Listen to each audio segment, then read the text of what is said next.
The phone in your pocket is a small miracle that keeps getting cheaper.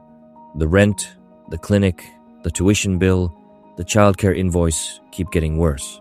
Both things are true at once. Most people round to one story or the other. Either everything is getting more expensive, or, if you read the right economists, everything is getting more affordable and you should stop complaining. Both camps are half right.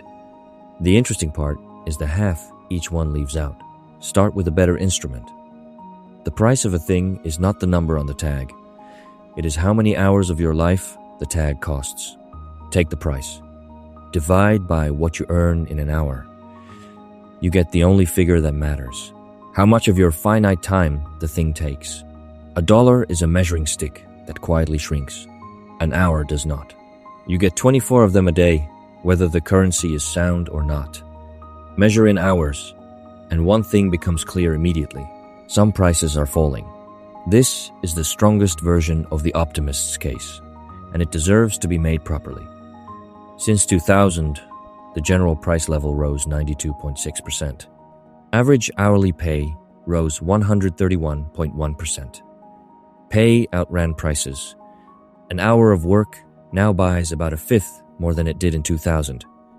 A television costs 98% less than it did back then.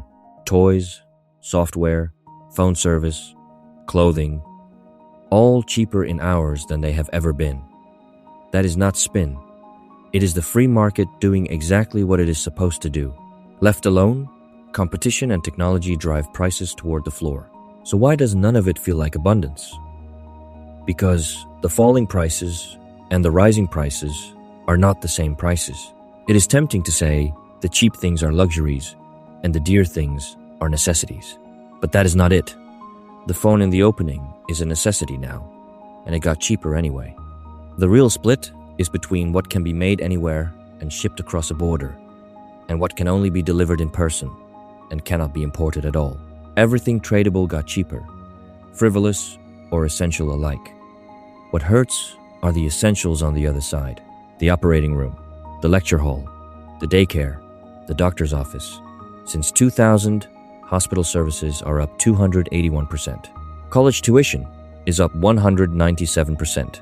Childcare is up 159%, all of them faster than wages, which rose 131%. Which means more hours of your life every year, not fewer. Look at the exceptions. Hospital services, college, medical care, childcare. The very things households cannot easily avoid. That is the pattern. The abundance is in what a factory or a chip can make for you. The scarcity is in what only a person in your own city can provide. And their comforting average leans on a soft number. It divides prices by average pay. And average pay is not what the typical worker earns. It is pulled upward by the earners at the top. Divide the same rising prices by the median instead, and the essentials look worse still. The divergence is not random, and this is the whole point. The things that got cheaper are tradable and fiercely competitive, exposed to global supply and relentless technological pressure. The things that got dearer have something else in common. They are where subsidy and cheap credit pool, student loans behind tuition, third-party payment behind medicine, decades of mortgage credit behind shelter. Cost disease is real. Hands-on services that cannot be automated tend to rise in price as wages climb elsewhere. But that drift is gradual and bounded.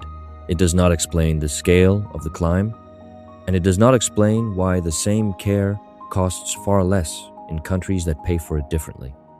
New money and new credit do not enter the economy evenly. They enter through specific doors, and prices rise first and highest in the rooms nearest those doors. Notice what this is not. It is not a story of capitalism failing. The competitive half of the economy is proof that capitalism works.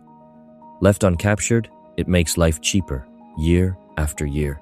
It is a story of capitalism, captured in the sectors where new money enters first. The free market is still down there in the electronics aisle, doing its job. It has simply been evicted from the hospital, the university, and the housing market. You can decline a new television. You cannot decline a roof, or a doctor, or your child's care, or, increasingly, a degree. The abundance sits in the part of life you can walk past. The extraction sits in the part you cannot. Interest rates are the market price of time. This is the same idea, with a receipt attached. If the unit you measure in cannot hold still, the honest scoreboard was never the balance in an account or the average in a chart. It is hours of your one life weighed against the things you are not free to refuse. Measure that way, and the conclusion is not subtle. The disposable part of existence has never been cheaper. The unavoidable part costs more of you every year. The dollar hides this, because the dollar is the thing being routed through those doors. Hours do not lie, and they do not inflate. If the thing you measure your life in can be quietly created and steered toward whoever stands nearest the door, what should you be measuring it in instead? This is the Cantillon letter. Monetary truth. Understand it first. Subscribe and visit us at cantillonletter.substack.com.